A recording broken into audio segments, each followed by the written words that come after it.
Your body doesn't explode at the Titanic. It collapses inward. The distinction matters because what happens to human tissue at 12,500 feet below the surface isn't a Hollywood detonation.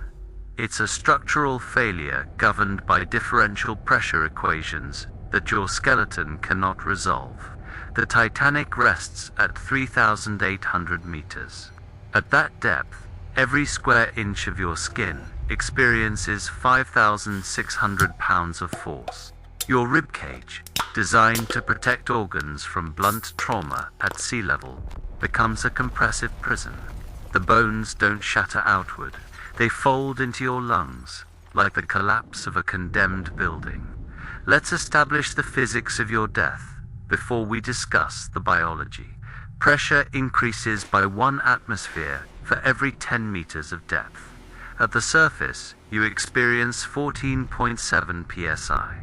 At the Titanic, you experience 378 atmospheres, 5,554 psi. Your body is not a sealed vessel. You are 60% water, and water is incompressible. But the 40% that isn't water, the air in your lungs, sinuses, middle ear, and gastrointestinal tract obeys Boyle's law with mechanical cruelty. Volume and pressure share an inverse relationship. When external pressure multiplies by 378, the air inside you shrinks to 0.26% of its original volume. Your lungs hold 6 liters at sea level. At Titanic depth, they hold 16 milliliters. That's the volume of a tablespoon. The collapse happens faster than your nervous system can report pain. At 30 meters, recreational divers experience ear squeeze. The tympanic membrane bows inward until it ruptures. Blood and fluid equalize the pressure differential. You feel a sharp pop, then warmth as plasma leaks into your ear canal. At 100 meters, technical divers pre-breathe helium mixtures to prevent nitrogen narcosis, but even they cannot descend further without rigid atmospheric suits. The human body, unprotected, reaches its structural limit at approximately 300 meters. Beyond this point, you are no longer dying. You are being remodeled by pressure into a denser configuration of the same organic molecules. Your sinuses collapse first. The frontal, maxillary, ethmoid, and sphenoid cavities contain air pockets that your body cannot equalize fast enough. The sinus walls are thin bone. They crack inward. Blood vessels rupture. Your face fills with fluid from the inside. The eye sockets are next. The vitreous humor is incompressible, but the space behind your eyeballs is not. Pressure drives the globes backward into the skull. Orbital fat herniates. The optic nerve stretches until it avulsates, a medical term, meaning ripped out by tensile force. You are now blind, but you will not be blind for long, because consciousness requires oxygenated blood, and your heart is failing. The thoracic cavity is collapsing. Your ribs are not steel. They are calcium phosphate, latticed with the compressive strength of 170 megapascals. At 378 atmospheres, the external pressure exceeds this threshold. The sternum bows inward. The ribs fracture at the costovertebral joints, the hinges that connect them to your spine. They do not break cleanly. They splinter. Shards puncture the pleural sac. Your lungs, already compressed to the size of walnuts, are now being perforated by your own skeleton. Air leaks into the mediastinum through central compartment of your chest. This is called pneumomedialis damum. It causes subcutaneous emphysema, a condition where air bubbles migrate under your skin, making your neck and face crackle like bubble wrap when touched. But there is no one at 3,800 meters to touch you. Your heart is a hollow muscle. It contains 4 chambers filled with blood. Blood is incompressible, but the chambers themselves are not rigid structures. The atria collapse. The ventricles deform. The valves, mitral, tricuspid, aortic, pulmonaria, designed to operate at a pressure differential of 120 millimeters of mercury. At 378 atmospheres, the differential is meaningless. The valves are forced shut by external pressure. Blood cannot flow forward. The myocardium, starved of oxygen, begins to die. This is not a heart attack. This is mechanical arrest. Your heart stops because it is being crushed by the ocean. You are unconscious now, but your brain is still intact. For the moment, the skull is the strongest bone in your body. It can withstand 1,100 pounds of force before fracturing. At Titanic depth, it experiences over 800,000 pounds. The cranium does not crack like an egg.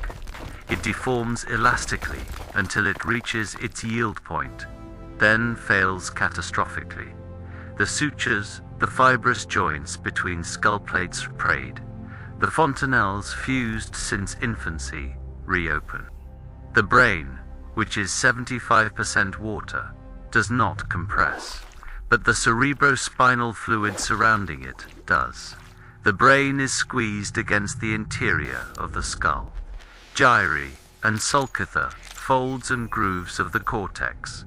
Capillaries burst. The blood-brain barrier, a selective membrane that protects neural tissue from toxins, ruptures in a billion places simultaneously. You experience a hemorrhagic stroke across the entire surface of your brain. Your neurons fire randomly as they die. This is called cortical spreading depression. It manifests as hallucinations, flashes of light, childhood memories, the smell of gasoline. But these are not visions. They are the electrical noise of a shutting down computer. The hippocampus, responsible for memory formation, loses structural integrity. The amygdala, which processes fear, goes silent. You are no longer afraid. You are no longer anything. The descent to the Titanic takes 2.5 hours in a submersible. Unprotected, you would be dead in 11 seconds. That's the time required for pressure to equalize through tissue. Bone breaks in milliseconds. Soft tissue compresses in seconds. Brain death occurs when intracranial pressure exceeds mean arterial pressure, cutting off blood flow. At 378 atmospheres, this happens instantaneously, but the body does not stop changing. Physics continues to act on your remains. The gastrointestinal tract, filled with gas from bacterial digestion, collapses. The stomach ruptures. The intestines compress into dense ropes. The liver, the largest solid organ, is crushed until bile leaks from the hepatic ducts. The spleen, a blood-filled sac, bursts like a stepped-on grape.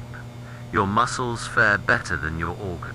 Striated muscle tissue is dense and hydrated. It compresses, but it does not liquefy. However, the fasciae, the connective tissue sheaths surrounding muscles, does tear. Muscle groups separate from their attachment. Your biceps detach from the radius. Your quadriceps peel away from the femur. You are being disassembled by pressure into anatomically distinct components. The skin is the last barrier. Human skin can stretch 120% before tearing, but it cannot stretch inward. At depth, the skin is not torn, it is compressed over the collapsed framework of your skeleton. You become smaller, not thinner, denser. A 180-pound human body at sea level occupies 70 liters of volume. At Titanic depth, that same body occupies approximately 52 liters. You have been reduced by 25%. The water inside you is still there. The calcium is still there. but the architecture that organized those molecules into a living system has been destroyed by pressure. There is no pain in this process. Pain requires functional nociceptors nerve endings that detect tissue damage. At 378 atmospheres, nociceptors are compressed into non-functionality within 0.4 seconds. The brain, which interprets pain signals, is hemorrhaging by second 3. By second 11, when pressure equalization is complete, there is no nervous system left to feel anything. You do not suffer. You simply transition from a living organism to a pressurized mass of organic matter. Rescue is not a variable. The fastest military submarine descends at 150 feet per minute. The Titanic is 12,500 feet down. A rescue vehicle would require 83 minutes to reach you, assuming it launched the instant you began sinking, but you are dead in 11 seconds. The mathematics of depth make survival impossible. Even if a submersible were already at the wreck site, even if it could somehow enclose your body before pressure equalization, the decompression required to return you to the surface would take 19 hours. You would need to ascend at 11 feet per minute to avoid nitrogen supersaturation in your tissues, a condition called decompression sickness, where dissolved gases form bubbles in your bloodstream and tear your circulatory system apart from the inside. But you are not ascending, you are sinking. The Titanic has been on the seafloor for 113 years. The iron hull is being consumed by Halomonas titanici, a species of bacteria that metabolizes rust. In 50 years, the wreck will collapse into unrecognizable fragments. In 200 years, it will be a sediment stain. The ocean does not preserve, it erases. The pressure that killed you is the same pressure that will eventually reduce the Titanic to component atoms. You and the ship are subject to the same thermodynamic inevitability. Your body will not decay at depth. Decomposition requires bacteria, and bacteria require energy. The deep ocean is near freezing, and oxygen poor. Microbial activity is negligible. Instead, you will be consumed by scavengers. Hagfish, amphipods, and isopods will strip your soft tissue. Bone, which is mineralized, will persist longer, but even bone dissolves in seawater. Calcium phosphate is slightly soluble. Over decades, your skeleton will leach into the water column. In a century, there will be no evidence you ever existed. The ocean does not care that you had a name. It does not care that you had memories, ambitions, people who loved you. It is not malicious, it is indifferent. Pressure is a consequence of gravity acting on fluid. Gravity does not negotiate. Fluid does not compromise.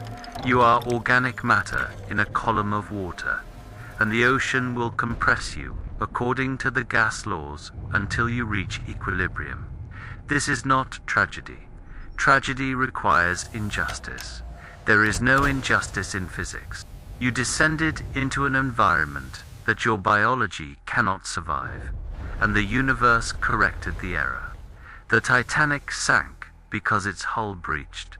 You die because your body breaches. The mechanism is identical. The outcome is predetermined. The wreck sits in darkness, surrounded by the compressed remains of those who went down with the ship in 1912. In time, your body would join theirs in the sediment. Future explorers might find a bone fragment. They would not know it was yours. They would not know you drowned or were crushed. They would catalog it as unidentified human remains, early 21st century, and move on. The ocean has been here for 4 billion years. It will be here long after the last human skeleton has dissolved into calcium ions and drifted away on deep currents. Pressure does not remember. Water does not mourn. The Titanic is not a grave. It is a pressure equilibrium event that happened to involve steel and wood. You are not a victim. You are a thermodynamic inevitability. The depth waits. It has always been waiting. And when you finally descend, whether by choice, by accident, or by the slow creep of continental drift pulling the land back into the sea, the ocean will compress you without ceremony, without witness, without sound. Because at 12,500 feet, there is no one left to hear you collapse.